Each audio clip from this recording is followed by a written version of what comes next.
What's up Top 10 fam, hope you're having an awesome day. I'm your host Ayman Hassan and welcome back to another video. Now I know a lot of people have things about elevators and are scared of them for one reason or another, but I'm quite okay with them. To be honest, I've never gotten stuck in one or anything, but the worst I've dealt with is having to wait 40 minutes for one, or when someone farts right before their floor and it's like, dude, how sadistic are you? I'm literally still in here. Anyway, I know that was a horror story and a half, but these ones are truly graphic and terrible, and also shout out to our subscriber AmberFang37 for suggesting this video. You're a real one. But anyway, these are the top 10 scary elevator stories. Starting us off with number 10 is Trapped. This one is legit my worst nightmare, and I'm actually heartbroken that this actually happened to someone. Like, I can't. So back in March of 2016, a 43-year-old Chinese woman's corpse was found in an elevator. Apparently, a maintenance team was called to inspect the malfunctioning elevator in her building since it had stopped somewhere between the 10th and 11th floor. Instead of opening the doors of the elevator and checking if someone was actually inside, they just yelled down the shaft, had no response, then cut off the power supply, leaving the elevator stuck. When they came back a month later, they found the woman's body in there, and it said she had died weeks prior to being found. 2 maintenance crewmen were arrested for work negligence, but I can't even believe this. Like, imagine how scared and hopeless she must have felt. How do you even know if it's night or day in an elevator? I wonder how long she actually survived in there before dying. I'm sad for her. Coming in at number 9 is Split in Two. So back in 1906, a Minnesota-based nurse got into an elevator at a nurse's home. It was one of those old-fashioned elevators that had a gate, so the elevator worker closed the gate and it started to move. All of a sudden, they both hear a tear and the boy rushes to the rope to pull it and stop the elevator, but there was some kind of electrical malfunction. Instead of stopping like it usually should have, the elevator shot upwards and crashed straight into the framework at the top of the building. Stuck there, the boy crawled on top of the cage and managed to get out and tried helping the nurse escape through the gate's bars, but the cable fully snapped in that moment and the elevator started going crashing down with the nurse stuck half in the elevator and half out of it. Her body was found in half at the bottom of the shaft, and I honestly can't even imagine how much that would have hurt. Like, imagine your body literally being split in half while you're alive and can feel it.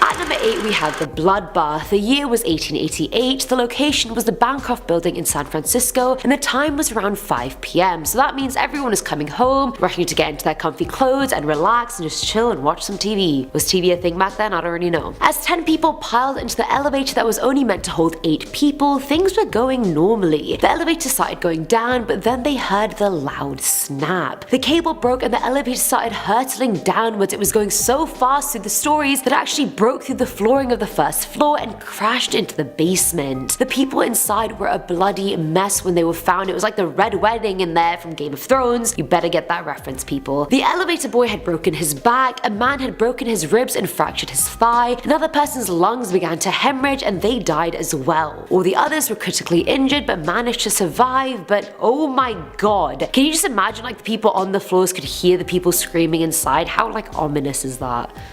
Ugh. Filling on number 7 slot is Hush Hush. Now back in the 1850s, Marshall Field's was a huge upscale department store in Chicago with a very good reputation. So when a horrible elevator accident occurred in 1917, they tried their best to cover it up and keep it hush hush, but we know by now the truth always comes out, people. Later that day in the news, it was published that 4 men had been cleaning out the elevator pits in the basement, and the elevators were all stopped on the first floor, as they should be. All of a sudden, they hear someone shout all out of the pit. One elevator had started falling downwards towards the basement, and 3 of the men managed to make it out, but one was knocked down and had his skull crushed. I don't even know how to make jokes in this video, you guys, because I feel like I can't. Now at number 6 is Maximum Occupancy. Back in May of 1903 in Pittsburgh, a celebration party was going on the 5th and 6th floors of the Donnelly building. The attendees were all part of the Pennsylvania Electromechanical Institute, and there were about 700 people on both floors altogether. At 10 PM, 17 people packed into the first floor elevator that could only hold 10 to 12 people. As the elevator headed up and reached the 6th floor, the cable suddenly let go, making the elevator crash down 6 stories. If the crash wasn't bad enough, the multi-ton elevator cable and assembly crashed on top of the elevator, crushing everyone inside. Hearing the chaos, the partygoers came outside and saw the disaster before them. 4 bodies were pulled from the rubble, but their bodies were so mangled you could only identify them by their clothing. The youngest riders somehow survived, but the accident was ultimately blamed on overcapacity. And I feel like this is something so many people would do. I always go into an elevator when there's too many people and I'm like, oh, the elevator can hold it. There's just like 10 of us. It's like, no, it clearly can't, right? Clearly it can't. Coming in at number 5 is the delivery guy. Now I can admit, and I'm a bit ashamed of this, but I've been Uber Eatsing food every day for like 2 months now. You know, we just go through a phase and you can't be bothered to cook. Hashtag depression problems. Anyway, I'm just kidding, guys. Anyway, because of that, I feel really bad about this story, so I thought I had to share it with you guys. Back in 2005, Ming Quan Chen, a delivery driver for a Chinese restaurant in New York, had just finished making his delivery as he stepped back into the elevator. But he never came back to work, and worried, his co-workers called the police, who spent days searching for him but to no avail. Eventually, they looked in the elevator of the building to find him in there, somehow still alive but extremely dehydrated. I'd be so mad if I was him. Like, that's the worst luck, and I'm surprised he even survived for 3 days, but I'm also shocked none of the residents of this building were like, oh, this elevator isn't working, I wonder why, how strange, maybe I should tell my concierge, maybe someone's stuck in there. But no one gives a damn. At number 4 is the fetal position. Sherwood and Caroline Wadsworth met in Pennsylvania in the 40s, and the two got married, had a great life, and then retired to the Georgia coast in the 80s. They had a 3-story house there that included an elevator, but Georgia as a state doesn't require regular elevator inspections for houses like they do for public buildings. The elevator had a telephone jack, but no phone was actually connected to it. It had been a while, and the Wadsworths' neighbors started noticing that the couple weren't taking out their trash anymore, and newspapers were piling up outside their house. The delivery boy decided to call the police, who broke in to find the couple's cat, but not the couple. They realized the elevator of the house was stuck in between the 2nd and 3rd floor, and when they opened it, they found the couple in there. They were lying in fetal position facing each other, and autopsy reports showed they had died of heat exhaustion. Temperatures inside the elevator reached 95 degrees, and the lack of phone meant they weren't calling anyone whatsoever. Isn't that somehow like beautifully poetic yet very morbid, that they died like that in like a fetal position?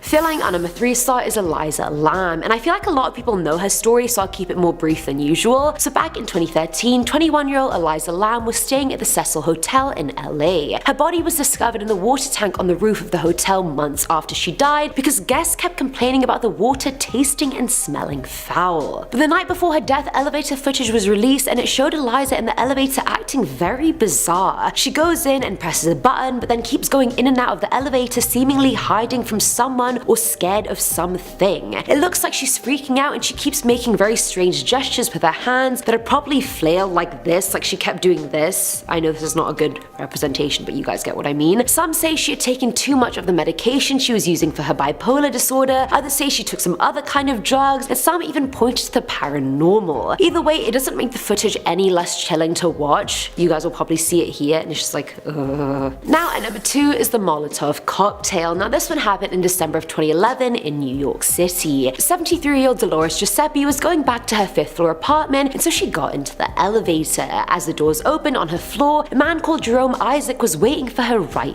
there. Apparently Jerome was angry over money Dolores hadn't returned to him, so he attacked her as soon as the doors opened. The elevator footage shows him spraying some flammable material onto her face and then pushing her back inside. He then lit a Molotov cocktail and threw it into the lift, instantly igniting Dolores. To make sure she was really dead, he just started spraying her with more gasoline as she burned alive in front of him. She's dead and he's in jail, so there's that.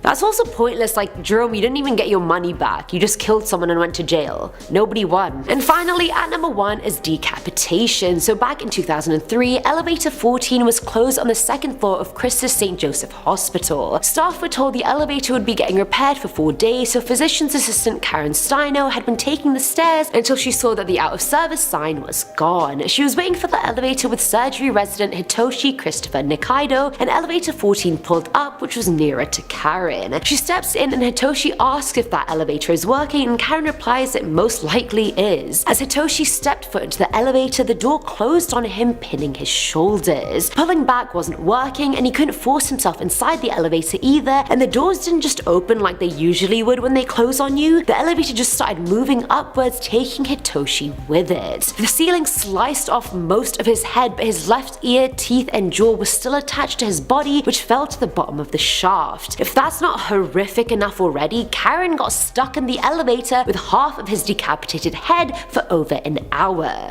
God damn. And that's it for today's video, guys. I always knew elevator accidents were common, but I didn't realize how bad some of them were. I always jump in the elevator for fun, but now I'm like, probs shouldn't do that, Ames. I really shouldn't. And when I'm in there and I'm with my friends doing it, they're always just like, can you just not? And I'm like, but it's fun. It's not fun, clearly. Let me know what you thought below, and as always, I'm your host, Eamon Hassan, and I'll catch you in the next one. Bye. I need a coffee right about now. Stuck there, the boy. Okay, let's wait because I can't see what's next. Hee hee. Fucking hell. Stuck there, the boy managed to. You know when you try and save it and it just doesn't work? Now at number 6 is Fucking me. Now at number 6 is Maximum. Oh, coming in at number 5 is the delivery guy. Coming in at number 5 is the delivery guy. Why? Trying so hard. Sorry, I get weird. It had been a while and the now and the Wadsworth that they died like that in like a fetal position. I'm not gonna say it's beautiful, what I just did. Oops. But the night before her death, elevator footage showed, nope. Tired. I really should have gotten a coffee before I did this. I don't know why I'm like this. Oh well. Now at number 2 is, why am I smiling? This is not funny. So physician's assistant Karen Steino?